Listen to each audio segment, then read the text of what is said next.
মনে করি যে পররাষ্ট্র নীতির ক্ষেত্রে বড় ধরনের কোনো সিদ্ধান্ত এই সরকারের না যাওয়া উচিত।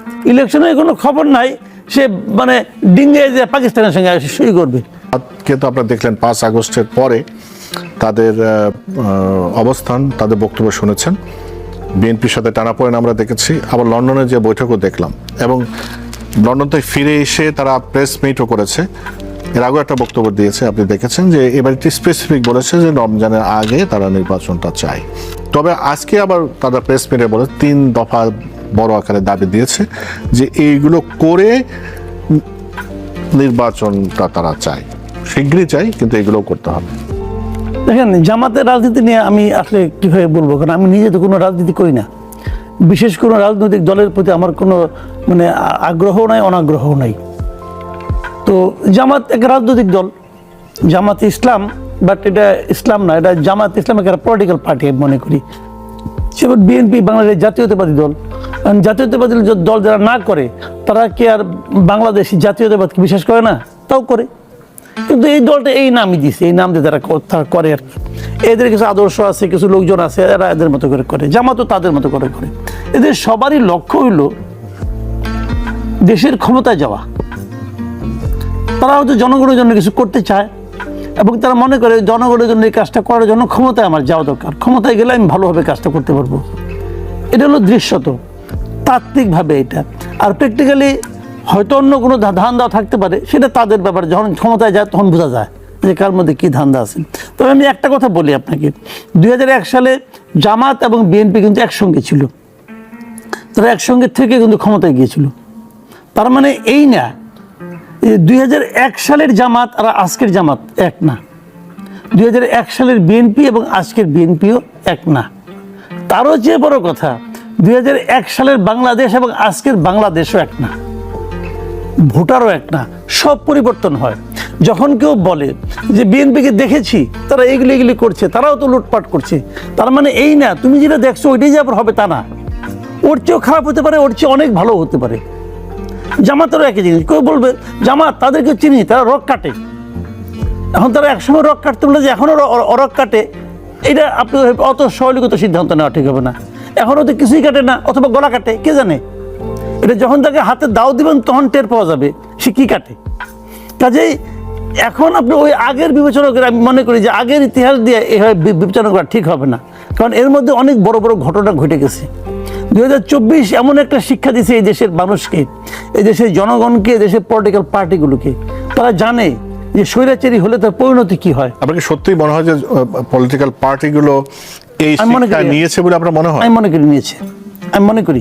কারণ আমি মনে করি কেউ নেই, এটা যদি শিক্ষা না নেয় রে ভাই, তাহলে আর রাজনীতি কেন করবে?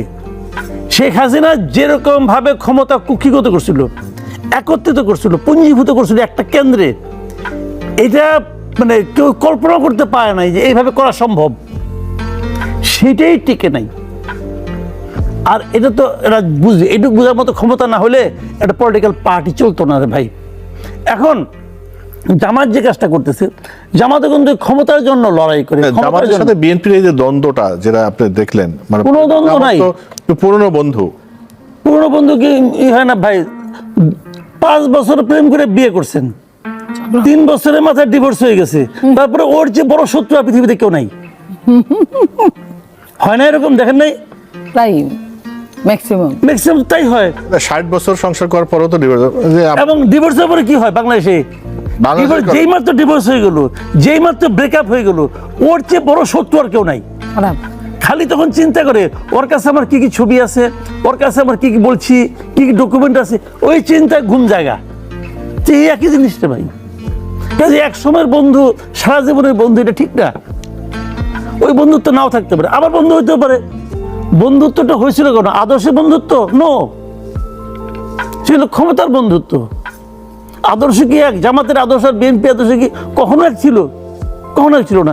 আমার ক্ষমতায় যেতে হবে, রাষ্ট্র ক্ষমতায় যেতে হবে, অথবা আওয়ামী লীগকে প্রতিহত করতে হবে। একটা সাময়িক একটা লক্ষ্যকে সামনে রেখে তারা এখনো হতে পারে, তারা যদি ভাবে আওয়ামী লীগ আবার ফিরে আসতে পারে, তারা আবার এক হয়ে যেতে পারে।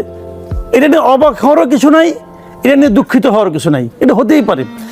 বিএনপি জামাত যেটা করেছিল 5 আগস্টের পরে, জামাত মনে করেছিল যে আমরা তো সামনে আছি এবং আমরা বিএনপিকে ছাড়াই ক্ষমতায় যাইতে পারবো, এবং তখন তারা বিএনপিকে ডিফেম করার চেষ্টা করছে, অনেকভাবে করছে, এখনো করে। বিএনপি যতটা বদনাম হয়েছে, বিএনপি কিন্তু বদনাম হয়েছে, একদম প্রত্যন্ত অঞ্চলে বিএনপি অনেক বদনাম হয়ে গেছে। চুরি চামারি, এই ধান্দাবাজি, চাঁদাবাজি, জবরদখল, এগুলি বিএনপি বদনাম হয়েছে। যতটা তারা করছে তার চেয়ে একটু হইলেও বেশি প্রচার হয়েছে, এবং এই প্রচারের মহান দায়িত্বটা জামাত পালন করছে। এটা রিয়েলিটি, রিয়েলিটি। আবার জামাত কিছু পলিটিক্সও করছে, কিছু ভালো কাজও করছে, কিন্তু জামাত অসাধারণ কিছু ভালো কাজ করছে এই সময়ের মধ্যে, যেটা আমি খেয়াল করেছি, এটা নিয়ে আমি পরে একসময় বলবো। তো এইগুলো হলো পলিটিক্যাল পার্টি, তাদের একটা লক্ষ্য আছে, তারা জনগণের মন জয় করতে চান। যখন জামাত দেখছে যে একা আমার পক্ষে সম্ভব না ক্ষমতায় যাওয়া, যত কিছুই করি না কেন, ওই মানে আসন 30টা থেকে 40টার উপরে হয় না, তখন তারা চিন্তা করছে তাহলে আমি দেখি বিএনপির সঙ্গে আন্ডারস্ট্যান্ডিং একটু বাড়াতে পারি কিনা। হইতেও পারে, আমি বলছি না এটা এটা হয়েছে, আমি বলছি না, কিন্তু হইতেও পারে, নট আনলাইকলি। মানে রাজনীতিতে শেষ কথা বলে কোনো কথা নেই, সেটাই তো। না, কোনো কথা নেই। যে আপনার কাছে নাহিদ যে অভিযোগটা করলো, আপনি এটা দেখেছেন? অবশ্যই দেখেছি। কি বলবেন আপনি? এটা আমার কাছে না খুব কনফিউজিং মনে হয়েছে, কনফিউজিং মনে হয়েছে। উনি বলতে চাচ্ছেন যে প্রশাসন, মানে এই প্রশাসনের অধীনে নির্বাচন করা যাবে না, কারণ প্রশাসন নাকি বিএনপির প্রতি পক্ষপাতমূলক আচরণ করছে। 2 মাস আগেও তো তিনি প্রশাসনই ছিলেন। আমি সেটাই বলছি। তাহলে যদি আমার প্রথমত কথা হলো, এই প্রশাসনের অধীনে নির্বাচন কি প্রশাসনের অধীনে হয়? তাহলে 1 নম্বর কথা, নির্বাচন তো হবে নির্বাচন কমিশনের অধীনে। তো উনি প্রশাসনকে ব্লেম করলেন কেন? আবার প্রশাসনের হেড কে? আমি যদি স্থানীয় প্রশাসন ধরি, স্থানীয় সরকারের হেড তো তাদেরই এক ইয়ার দোস্ত, তাই না? যিনি ইচ্ছাগুলো যা ইচ্ছা তাই করতে পারেন। তো উনি তো আছেন এখানে, তো ওনার উপর সে আস্থাটা নাই কোনো, নাকি ওনার নিয়ন্ত্রণটা নাই। আবার এত তাহলে 9 মাস হয়ে গেল, 9 মাসে তারা প্রশাসনে কি করতে পারলেন?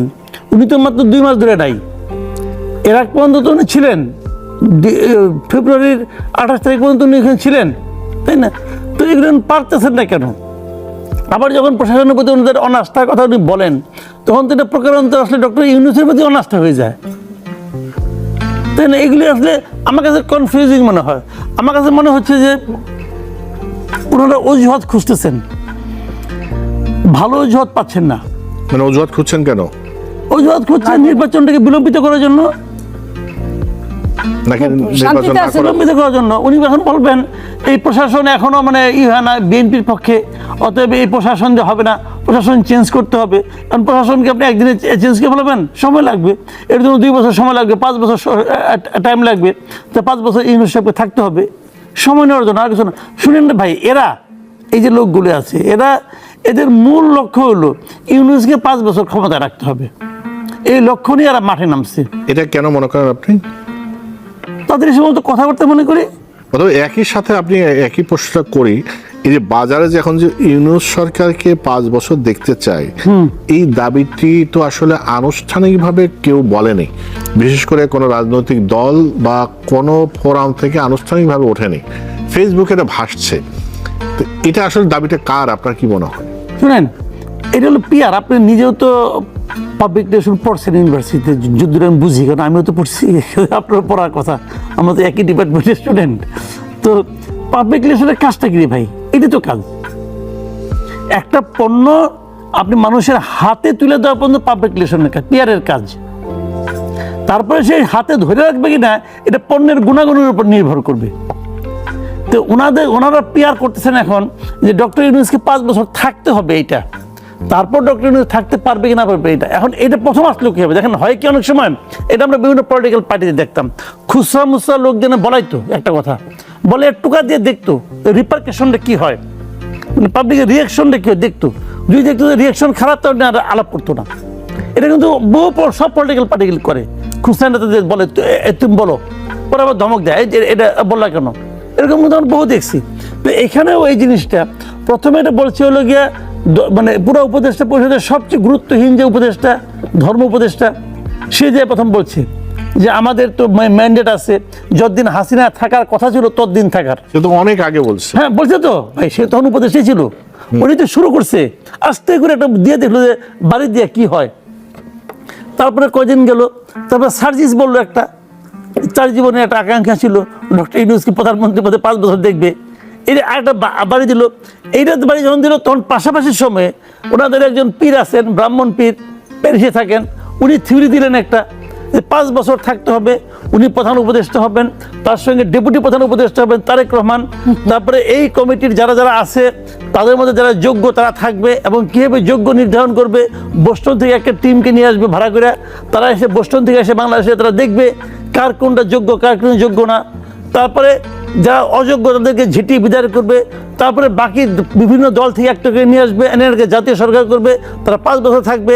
আবার বিএনপি লোভ দেখাইলো, এতে লাভ যেটা হবে সেটা তারেক রহমান ডক্টর ইউনূসের সঙ্গে থাইকা শিখবে যে কিভাবে কি করতে হয়। ভাই ডক্টর ইউনূস নোবেল পাইছে, পলিটিক্সে পাইছে, পলিটিক্সে তারেক রহমানের তার কাছ থেকে শিখতে হবে না। তারেক রহমান গত এত বছর ধরে এই পলিটিক্সই করতেছে, তার কাছে তার ডক্টর ইউনূসের কাছে রাজনীতি শেখার কিছু নাই, ওটা তারেক রহমান বুঝে, সে এবারে জ্ঞান দিয়ে দিল, তাহলে তারেক রহমান ভালো করতে পারবে যেহেতু সে ভালো করতেছে। আরে ডক্টর ইউনূস এখন যে ভালো করতেছে এইটার কারণ হলো একটাই, যে বাংলাদেশের অবস্থিত মানে এক্সিস্টিং পলিটিক্যাল পার্টিগুলো এগুলো তাদের বিরোধিতা করতেছে না। যদি বিরোধিতা করতো, এক তেলের দাম নিয়ে তো এই গভর্নমেন্ট নড়বড় হয়ে যেত। 2 মাসে গত 4 মাসের মধ্যে ডিসেম্বরে একবার তেলের দাম বাড়াইছে 7 টাকা, 8 টাকা, 8 টাকা, 8 টাকা, ডিসেম্বরে বাড়াইছে 8 টাকা, এইবার বাড়লো 14 টাকা। 22 মানে টাকা। 4 মাসের ব্যবধানে 2 দফায় প্রতি কেজি প্রতি লিটারে এই যে 22 টাকা বাড়ানো, এই একটা ইস্যু দিয়ে পলিটিক্যাল পার্টিগুলোকে এই গভর্নমেন্টের পায়ের তলার থেকে মাটি সরাই দিতে পারতো। কেউ কিছু বলে না, সবাই তাকে ভালোবাসে, নিঃশর্ত ভালোবাসা দিছে। তো নিঃশর্ত ভালোবাসাতে মাঝে মাঝে ক্ষতিকর হয়, এখনো যদি এই পলিটিক্যাল পার্টিগুলো না বুঝে তাহলে তো কিছু করার নাই। তাদের কি বিরাট মানে দীর্ঘমেয়াদী পরিকল্পনা আছে এটা তারা জানে, বাট আমরা হতাশ। আমরা আমাদের শুনেন, আমরা যারা সাধারণ মানুষ, আমাদের তো কোনো ভয়েস নাই। আমরা কি করি, আমরা একটা পলিটিক্যাল পার্টি দিকে তাকায় থাকি যে আমার হইয়া এই পার্টিটা এই কথা বলবে, কারণ পার্টিরা কি মনে করে চুপ করে থাকে এটা তারা বুঝে, এটা আমি বলতে পারবো না। কিন্তু আমি হতাশ হই, আমি কিন্তু ডক্টর ইউনূসের উপর হতাশ না, আমি হতাশ এই বিএনপির উপর, কিছু করে না কে। ভারতের পাকিস্তানের সাথে সম্পর্ক যে এখন এটা দেখা যাচ্ছে, এবং পররাষ্ট্র সচিব পর্যায়ে হয়েছে, এবং এরপরে ভারতের ডেপুটি প্রাইম মিনিস্টার আসবে বাংলাদেশে, মানে সম্পর্কের একটা দেখা যাচ্ছে যে এই নতুন বাস্তবতায় আপনি এটাকে কিভাবে দেখবেন? দেখেন, একটা কথা হলো কি, আমাদের যে ভৌগোলিক অবস্থাটা একবার আপনি যদি খেয়াল করেন তাহলে দেখবেন যে আমাদের চারদিকেই বলতে মোটামুটি কিন্তু একদিকে সমুদ্র আর মোটামুটি ছোট্ট একটু জায়গায় মিয়ানমার আছে, আর বাকি দিক থেকে আপনার ইন্ডিয়াই তো আছে। তা আমি যার সঙ্গে সম্পর্ক করি না, ইন্ডিয়াকে পার হয়ে যে আমাকে সম্পর্কটা করতে হবে। এবং সেই সম্পর্কটা আমরা কখন করি, এই যে বলেন একটা জিনিস যে শত্রু হলো বন্ধু, এই চাণক্য নীতি যদি আপনি ফলো করেন যে শত্রু আমার বন্ধু, তো এই চাণক্য নীতি খুবই কার্যকর কখন জানেন, যুদ্ধের সময়, স্বাভাবিক শান্ত পরিবেশে না। এখন ভারতের শত্রু পাকিস্তান, ভারতের শত্রু চীন, তো আমরা চীনের সঙ্গে সম্পর্ক করে আসছি, ভারতের সঙ্গে বসছিলাম, বসার 2 দিন পরে দেখলাম যে আমাদের ট্রান্সশিপমেন্ট বাতিল হয়ে গেছে। এমন সৌহার্দ্যপূর্ণ পরিবেশ হয়েছে, ট্রান্সশিপমেন্ট বাতিল হয়ে গেছে।